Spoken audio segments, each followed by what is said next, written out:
जय श्री राम। जय माता की। जय जय श्री राधे कृष्णा। राम रामायण या सनातन का विरोध करने वालों बुद्धि मारी गई है। मूर्ख हो। ये मजबूरी में इस शब्दों को इसलिए उच्चारण करना पड़ रहा है कि आपने उसकी महिमा को नहीं जाना है। देखिए, कुछ लोग जाति भेदभाव को उसमें लेकर के आलोचना कर रहे हैं। अलग अलग तरीके से आलोचना को थोड़ा सा बताना चाहूँगा। हालांकि उनके अंदर ज्ञान भी है, लेकिन वो उस चीज़ को झुठला रहे हैं। महर्षि वाल्मीकि कौन थे? सभी के संज्ञान में होगा कि वो इतने बड़े तपस्वी, इतने बड़े ऋषि हुए, और जिस राम नाम का उन्होंने जब सहारा लिया, उससे पहले उनका जीवन क्या था,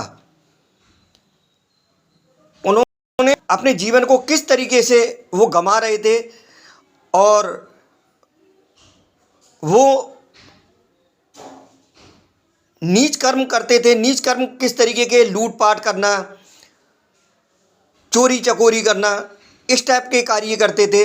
और जब उन्होंने राम नाम का सहारा लिया, उनको ज्ञान उत्पन्न हुआ, और ज्ञान उत्पन्न होने के बाद में उनके जीवन में कितना बड़ा परिवर्तन आया, कितना बड़ा परिवर्तन आया कि शायद जो आलोचक हैं, मूर्ख लोग हैं,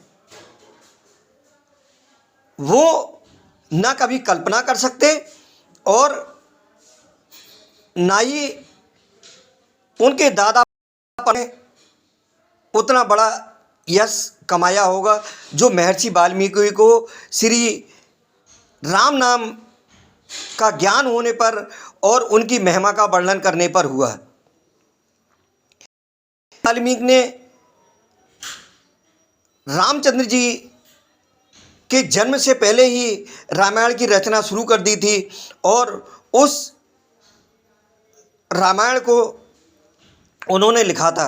राम नाम की महिमा अपरंपार है, क्योंकि राम नाम ने वे भी तारे, जो थे अधर्मी अधम हत्यारे, कपटी कुटिल कुकर्मी अनेक, तर गए राम नाम ले एक, तर गए धृति धारणा हीन, कर्म में जने अति दीन। तो ये राम नाम अलौकिक है, इसकी अनंत महिमा है, जिसकी महिमा के लिए गोस्वामी तुलसीदास जी भी लिखते हैं कि वो उसका वर्णन नहीं कर सकते, इतनी अनंत महिमा है।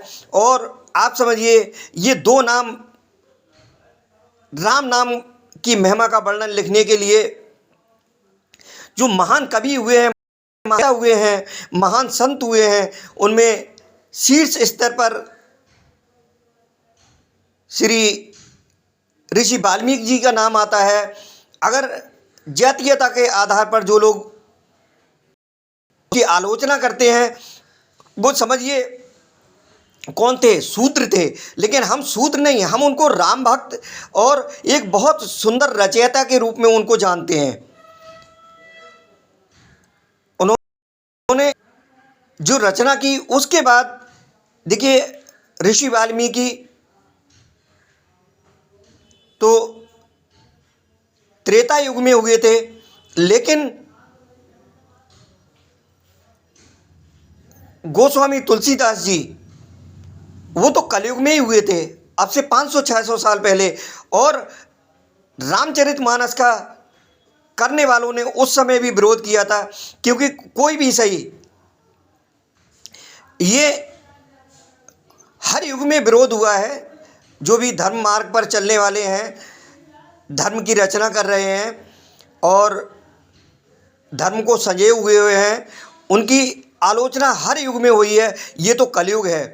तो कलयुग में रामचरितमानस जब उन्होंने लिखा था, और उसकी आलोचना करने वालों ने विरोध भी किया, और विरोध करने के बाद में कितनी कितनी परीक्षाओं से गोस्वामी तुलसीदास जी को गुजरना पड़ा था।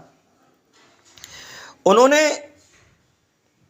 जब रामचरितमानस की रचना की तो विरोधियों ने जब एक एक परीक्षा में तो ऐसा हुआ था कि आप समझिए स्वयं जो लोग उस रामचरितमानस को गायब करना चाह रहे थे, उठाना